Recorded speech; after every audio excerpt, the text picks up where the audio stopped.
Ooh, man. Time to get ready for this morning show. That's some good stuff. All right, let's see. I got my toilet paper there. Cool.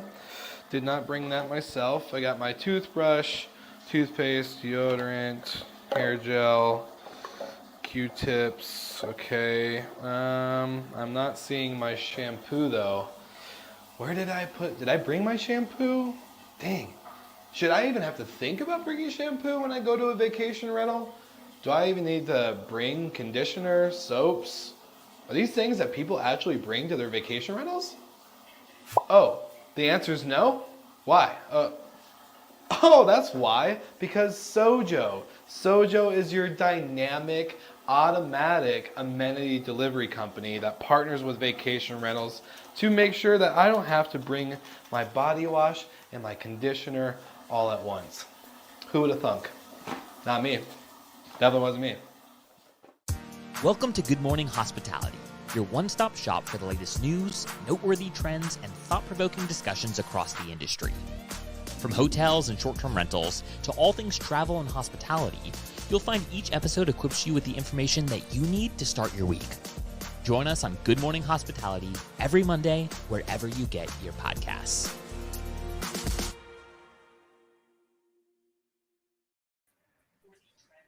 Good morning, gentlemen. How are we doing today? Nothing quite like seeing you in a robe to get the Monday morning going. It's the only and best way to get the Monday morning going. That and coffee, in my opinion. I'll agree with the latter. Coffee. Yeah. Coffee's great. Jamie Lane, welcome back. How you doing, my friend? Thanks. It seems like I was just on. What was that, 2 weeks ago? And back again. Yeah. We do it once a month, but we had a little travel period where I think we have not only Brandy in Tel Aviv, but pretty much the rest of the industry is in Tel Aviv right now for the Guest Eval conference. So figured it was a good time to get you back on. Yeah, excited to be here and see you guys out in Barcelona. Yeah, a couple weeks or what? A week away. Next week.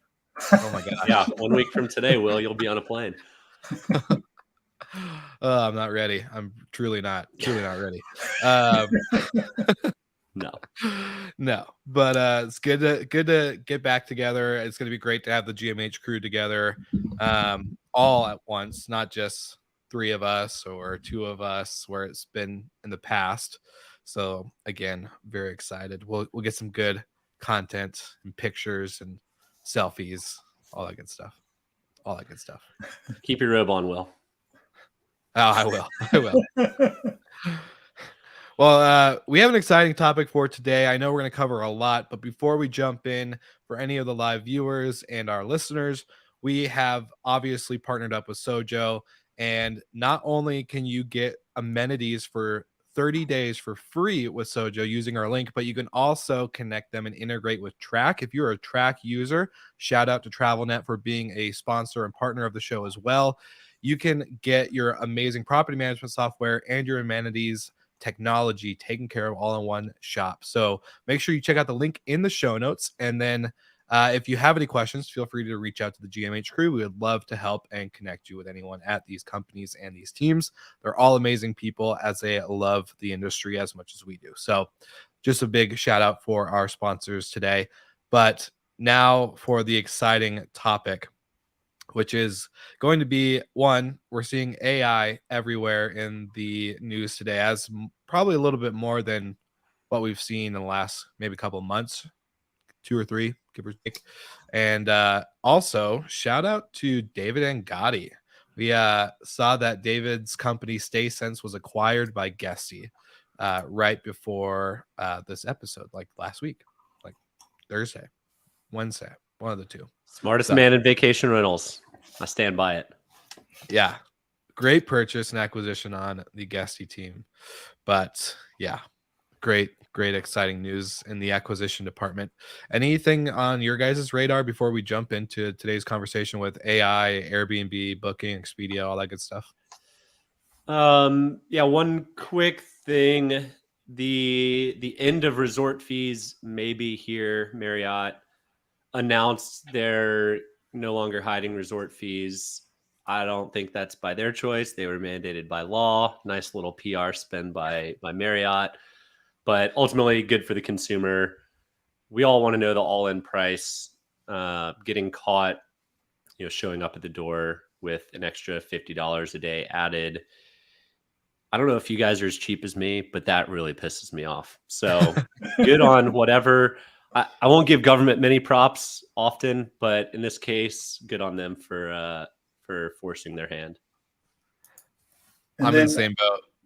And then also from the Marriott Hilton calls, both brands sort of announcing or hinting at a new low-priced economy extended stay brand. So, and really not necessarily leaning into alternative accommodations, but of people want to stay longer. They're going to be very cost conscious going forward, and announcing new product to satisfy that. I thought was interesting. One question for Jamie on last week's one of the topics. What's your thoughts on Hyatt's acquisition of Mr. and Mrs. Smith? I think, like many of you guys, I had not heard of Mr. and Mrs. Smith prior to the acquisition, so I was a little embarrassed about that. All right, so no myself. Thoughts. Got it. But in terms of getting their product in front of the eyeballs of especially higher end customers that maybe like the product that Hyatt has.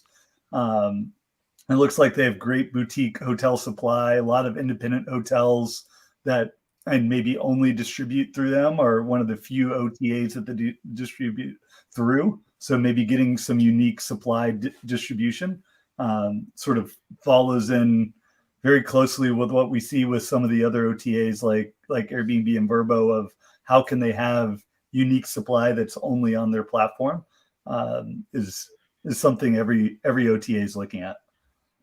Yeah.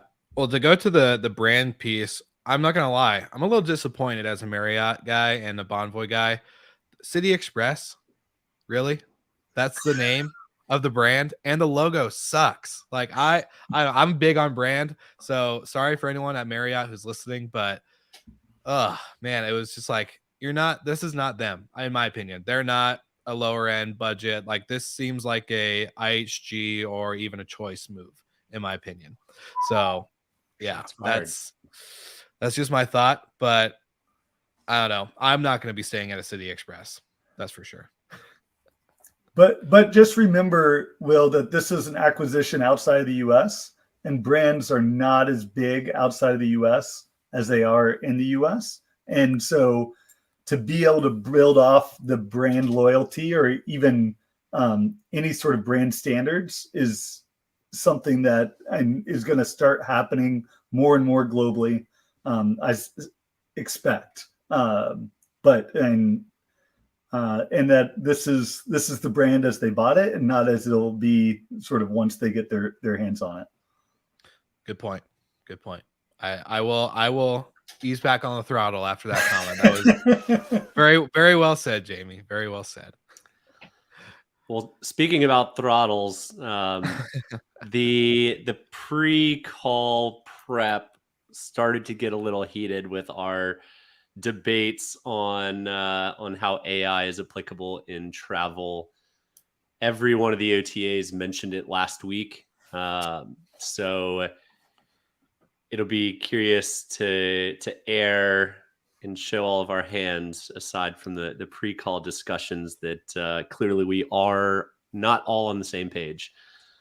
I think the biggest piece that I saw that was very interesting was Brian Chesky saying that basically their whole team has done a landscape of all the companies that are built on the short-term rental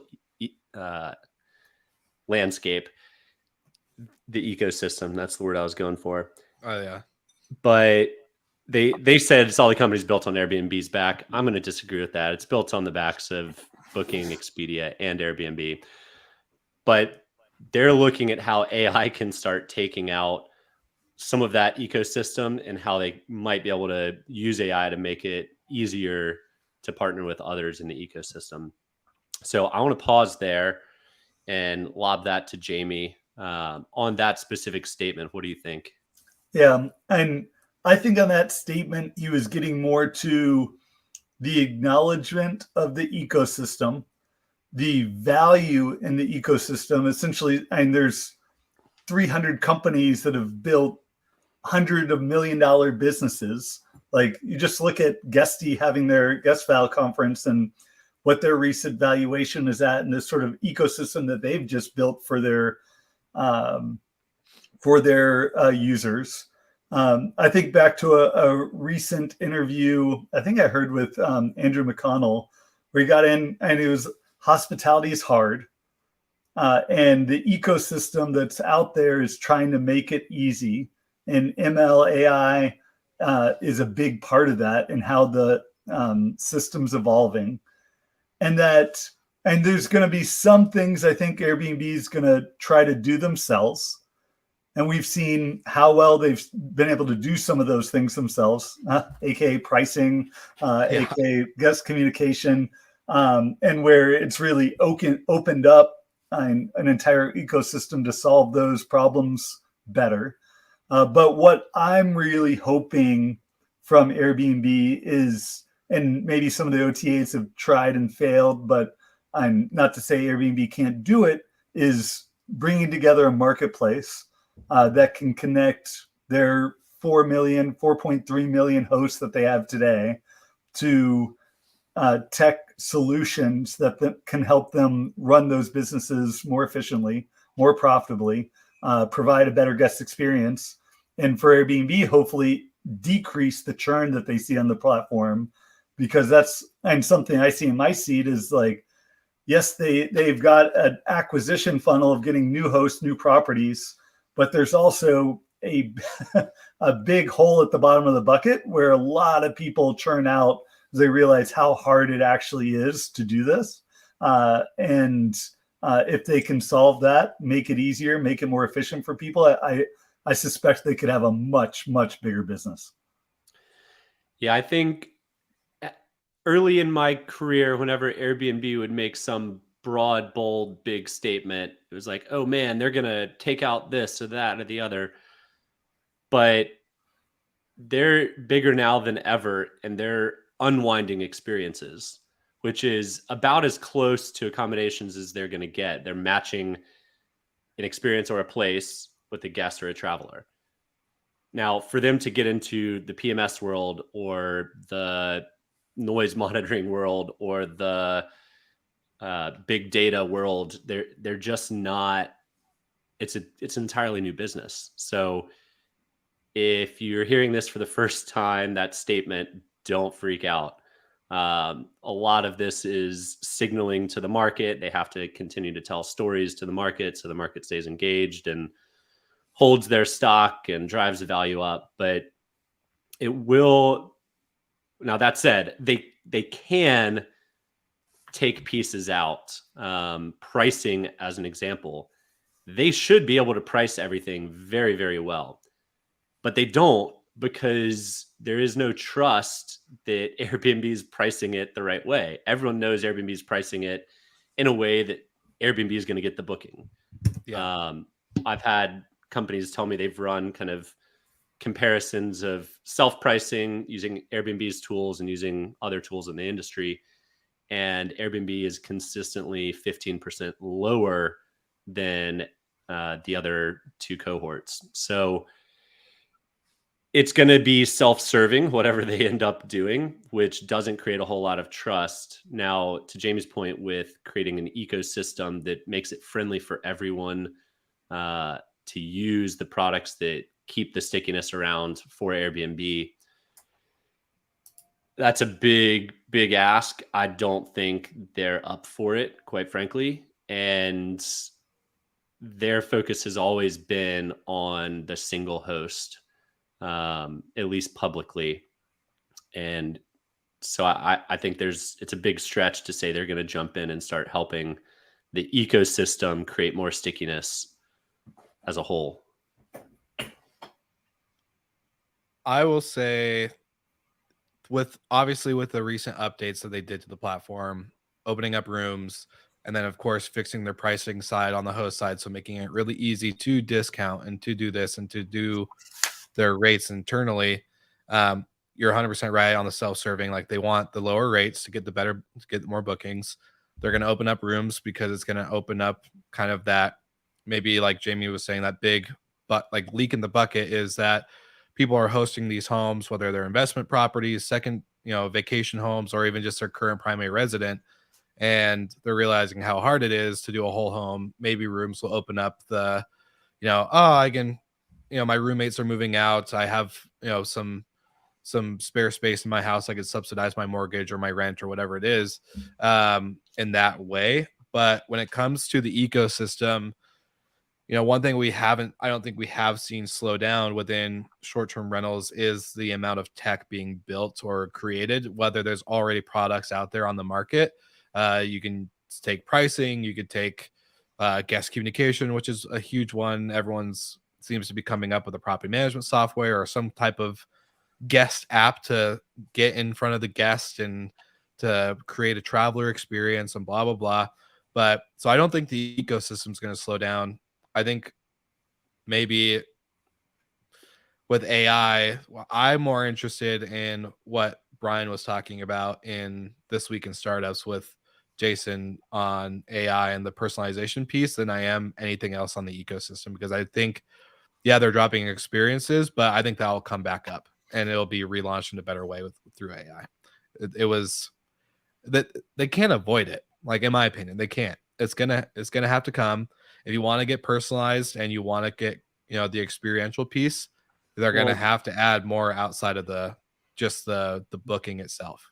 They can't avoid it because Airbnb was built by the sharing of the extra bedroom. So I do love that they are going to try and reemphasize that. And it does two things for Airbnb.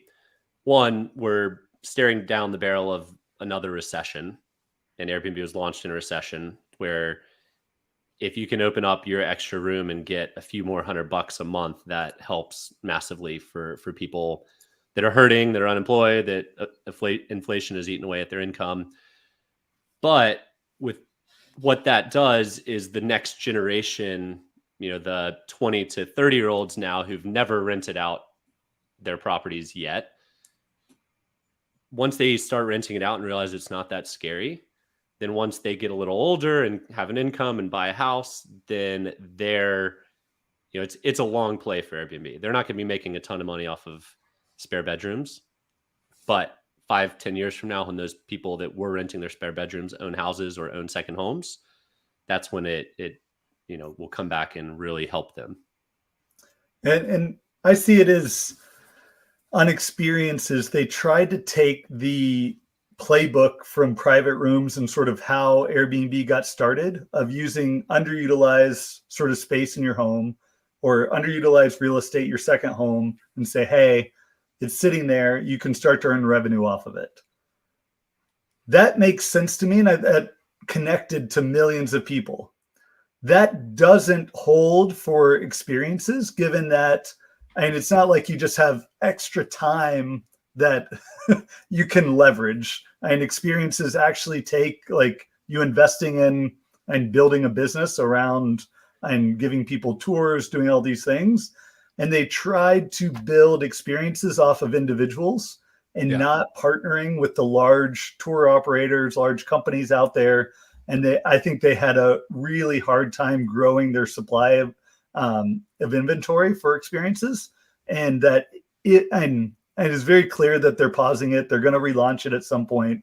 And I think if they relaunch it, it would either be through an acquisition or through and it has to be a focus on how do they get the existing tours and operators and things that are being offered out there on the platform, where they can be connected to the guests that are already on Airbnb. Are they realizing that working with professionals is a better idea?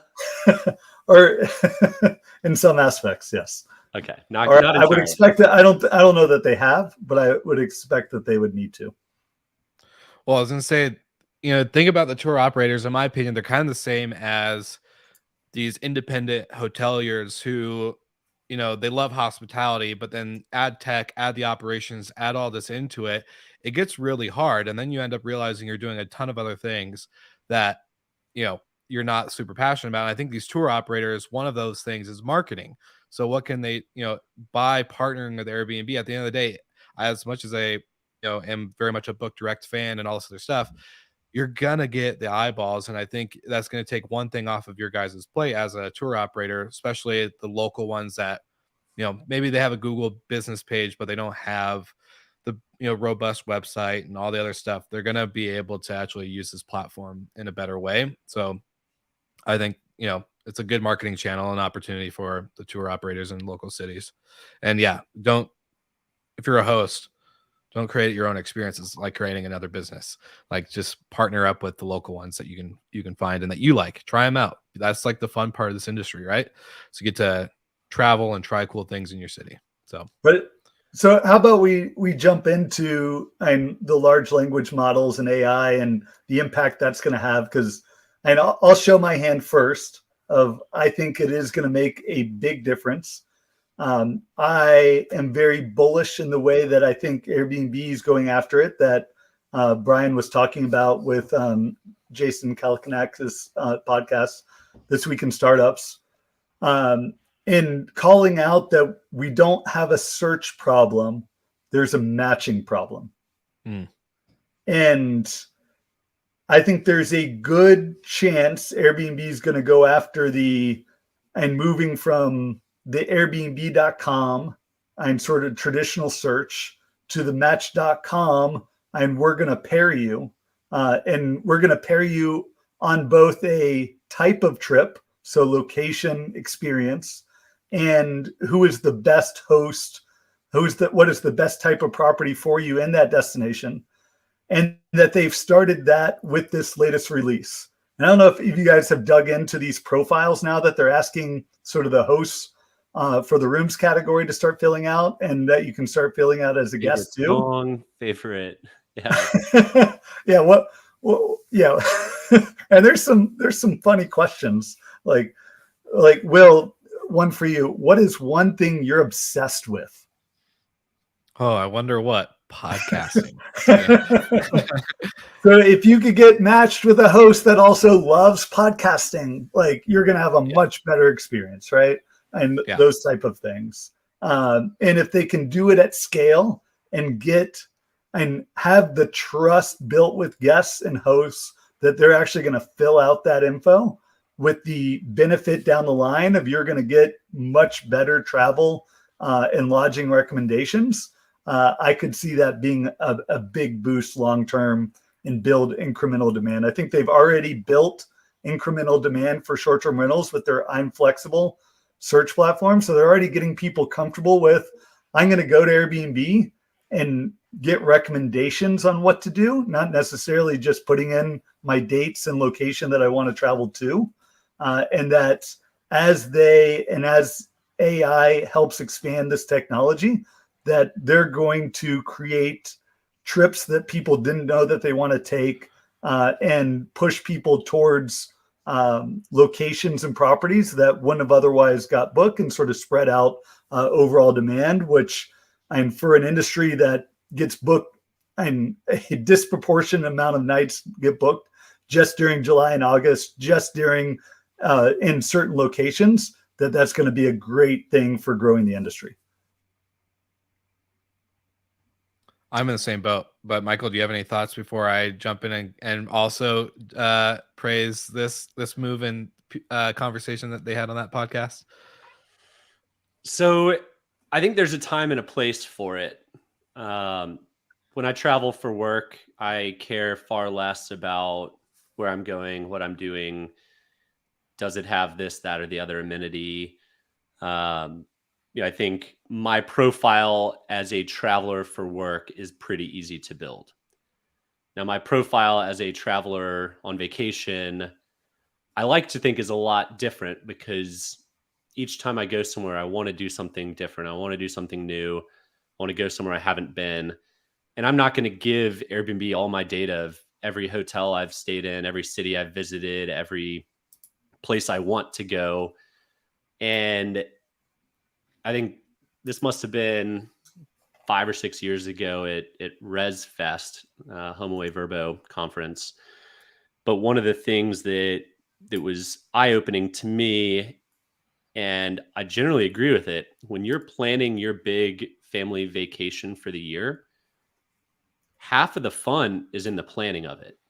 It's in the where should we go and researching and learning about the areas that you might want to visit and reading what other people say about it and looking at videos and learning the history of it. The average person on their big annual vacation will spend 10 to 20 hours just kind of researching and getting to know the area and what to do in the area. I think using AI to tell people where to go kind of robs people of that. And I don't like it, to be quite frank. I like the journey as much as the actual trip. Now, I'll counter argue myself with the Paris syndrome. I don't know if you guys have ever heard of the Paris syndrome. Jamie, you have? Yeah. So, Will, the Paris syndrome is this experience of Japanese travelers to Paris where they've had this grand idea, this grand image of what Paris is. And when they get there, it's utterly disappointing. It's not at all what they expected. It's extreme culture shock. They've built it up in their head for so long, planning and, hearing other people's fun trips. And then they get there and it's a total letdown. Now, I think that probably has more to say about Paris than it does about anything.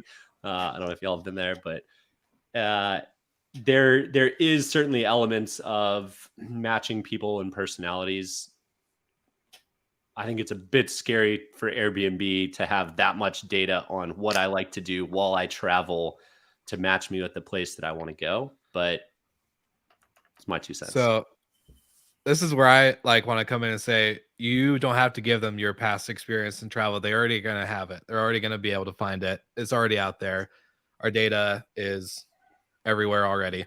The other part though, if I'm traveling for work, guarantee you won't find me on Airbnb. So that for myself, it's not going to be the place I'm going for booking. But when I'm on vacation, I don't want to do the 10 to 20 hours of research. So that's if I can get personalized recommendations based off stuff I already like, and maybe that's a little bit different than on what I'm used to, I'm in for it. I think what Jamie said with the personalization piece, that the match, that's going to be incredibly beneficial, because I think it's gonna, the average user on Airbnb itself, booking.com, if they go into this route, Expedia, anybody, I would love Expedia to have this kind of personalization piece when I'm booking my business travel or booking whoever. So I think it's going to save the traveler and the average consumer based off of kind of their profile and who they are already. What? I think it's another thing that sounds cool, right? Match with somebody who thinks like you and walks like you and talks like you. But the reality is, Jamie, what percentage of properties are professionally managed on Airbnb? 16%. 16? Mm-hmm. What percentage of properties booked are professionally managed? Maybe 21. Okay, so lower than I thought. But and that's of all the supply that's out there on Airbnb, because the listings that are professionally managed get a much lower percent of their share actually from property managers, because property managers have lots of distribution systems. You looked at Airbnb's actual percent of their bookings that come from large property managers, I bet it's maybe 5 to 10%. It's a much smaller percent than you'd actually think. Okay. Well, that negates my point then. Thank you for... it supports the reason why, and you say it all the time, of why they focus on the individuals. Is because the vast majority of the individual hosts of bookings are coming from, and people booking with individual hosts and not with the large property managers. Yeah. I think the point's still valid unless you're sharing a room. That I don't care the house that I'm going to, what music they like, what their profession is. Like that stuff doesn't matter to me at all, Yeah. unless I'm sharing a room in the house and then I want to like get to know the person. So I don't know. I think a lot of this is cool PR, but I don't know how this Match.com is gonna play out in real life. I don't know. I think you're thinking too literally. They're not gonna. I don't think it's gonna be like, oh, you've been matched based off of your music taste. Michael and Will both love the same artist. It's gonna be like that's yeah, that might be a public facing thing, but I think the data behind the scenes on the type of properties you stayed in, the type of trips, how length of stay, that type of data behind the scenes that is more like I don't know, not it's not public, but it's public, if that makes sense. I think that's the data that's going to be used for this like personalization piece. And it's going to go a little bit further than just Will and Michael like the same taste in music and listen to the same podcast on Spotify. But that's just my thought. And before And we move on, go ahead. Go ahead, and Davey. just one other point I'll make is, and it's like almost 20% of available listings are private rooms. And in large cities, it's 35-40%. So I think and generally I underestimate the percent of both available listings on Airbnb and the amount of demand of people actually booking private rooms on the platform. Maybe because we so much think of the professional operators and that they're generally and managing entire homes, and that this is a decent piece of Airbnb's business. It's a piece that has been and not growing as much as the other parts, so it's a lower percent of overall inventory. And if they can sort of change that, get people thinking about staying in private rooms again, that is inventory that Vrbo doesn't want. They've said they don't want it. So if they can create incremental demand for it, it's all going to be on their platform. And if we do go into recession, and everyone's saying now that price is one of the biggest concerns when staying in lodging, and this gives at least a marketing way to say like, oh, if I want a cheaper alternative, I should go to Airbnb. Maybe I end up booking an entire room at the end, but you at least start your journey there because you think there might be a cheaper alternative. Yeah, back to the beginning when everything was, $50 a night, $65, low cleaning fee, whatever it is, like back to the very OG days. So it makes sense. We are running a little over time, but we've been loving this new segment that we just started last week. Jamie, did you get to hear about our hospitality hotline? I did. I had planned on calling in, but I didn't get around to it. All good. You're a co-host of the show, so if you're planning on calling in, get around to it, and we'll feature you next time. Yeah, I think everyone should get around to it with their question, though. We'd love to hear everyone's questions and comments. Yes, we would love it. We have a couple in the mailbox or the invoice box now, but we're gonna play one really quickly from Bill Faith. So Bill Faith is a podcaster inside the Hospitality FM network, but once we launched the hospitality hotline, he called in pretty quickly to ask us this question. So let's hear what he's got to say. Hey, this is Bill Faith from Build Short-Term Rental Wealth and the STR Unfiltered podcast. The question that I have for you is in regards to hospitality. A lot of us think we're doing it very, very well. But what's the one thing that you three see that people think they're doing well in the hospitality industry, but they're really not? It's a good question.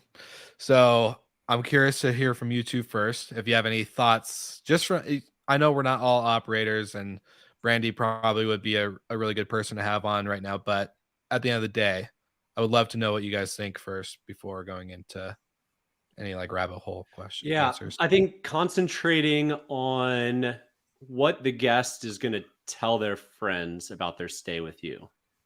Like, you can have a great house, you can have easy check-in, but did you leave them something that's highly personalized? Did you have a face-to-face interaction with them that, they can share with their friends. I think a lot of hospitality now has been automated and unpersonalized, and there isn't a big takeaway of why stay with that property or why stay with that property management company or that hotel again.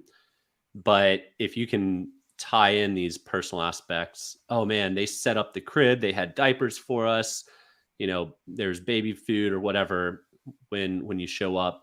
Those things are what people talk about and tell their friends, and then drive repeat bookings or referrals. What about you, Jamie? First to mind for me comes to revenue optimization, and I think it's especially in the environment we're in today. It's not as much about lowering price during low demand periods or in times of increased competition that it is about raising price during peak periods and revenue maximizing then. And it's and more time and effort people spend on, one, learning the technologies out there to help you do it, and then two, setting that up and sort of the ongoing maintenance along with it, and I think pays back dividends. That's a good one. My thing is, I think a lot of the short-term rental host side, the real estate investors, that type of crowd, I think the biggest thing is that they think they're doing a good service by doing like real estate photos, and like obviously, yeah, they're automating it and making it like really streamlined, but they're not personalizing. As kind of going into Michael's side, is like the photos are your typical like real estate listing photo. They're only in it for the real estate investment side. They're not in it for the hospitality. So they miss out on those personal touches. And I think as a traveler, whether it's vacation or work, I want to envision myself there. So when I'm envisioning myself there and I'm looking at real estate photos, I feel like I'm more looking to buy a house than to stay at a house. So I think little stuff like that, just focusing on the experiential kind of descriptors and creating a brand instead of just putting it under a real estate investment group name or something like that. Like, I think just having something simple. It doesn't need to be a Marriott where you build out a whole ecosystem around you, but just creating a simple brand name or something like that can really go a long way and make it more of a hospitality experience rather than a real estate experience. Yeah. So and I think, last thought, this is where those single hosts, one or two properties, can really outshine and excel over the professional, 20, 50, 100 properties. At 100 properties, you can't know everything about the guests coming in. You just need to keep it clean, turn it over, hand over the keys. But those single owners, they can really have shining hospitality moments because they can take 5 minutes and do a little research on the guests coming in and make their stay extra special. So I know, Will, you had some chats over professionals versus single hosts over the weekend, and there's advantages to both, but you typically will have a better experience with a great single host than with a great property management company. Which, on that conversation, not to extend the episode, but we are going to go into a live debate here in the short coming weeks on vacation rental manager versus STR host, and not a debate. We're going to keep it clean. I think there's a lot more in common than most people think. So hopefully we both see the different sides of the same coin and learn to get along as an industry collective. But anyways, I've had fun on this episode, and it's been cool to dive into this subject of AI and hear different opinions. I like this part of the whole podcasting thing. It's great conversation, great to hear different perspectives. So thank you both for bringing that up and kind of sharing your thoughts and insights. Speaking of, thoughts and insights, we're going to be able to share more together at Scale Rentals in Barcelona. So a big shout out to Damien Sheridan and the whole Scales team that is putting it on together. If you use our code GMH10, you'll get 10% off your ticket. So if anyone's looking to go still, you can still use that and save a little bit of money while we're at it. So wanted to give that shout out. And any closing thoughts from you two before we end this episode? We're a little over today, 10 minutes over almost. Lots to talk about. How about you? No comments? That was it? Jamie? No comments. And I'm excited about Airbnb's earnings call tomorrow and all the other OTAs had great Q1 earnings. I suspect Airbnb will as well, and I'm interested to see sort of what they focus on when they give sort of forward guidance and what to expect for the year ahead. Agreed. Well, maybe we'll do a broadcast or a recap next week. Thank you so much for everyone who tuned into the live. I know a lot of you are at guest eval, so if you are tuning in, I got a text from Michael Lester, who is the CFO of Cassiola, saying no GMH this morning, but he didn't see the live notification on LinkedIn. So we got him the link, all as well. And We're for live. everyone listening to the podcast, thank you so much for liking, subscribing, sharing. Make sure you call into the hospitality hotline, and we will see you all again next week.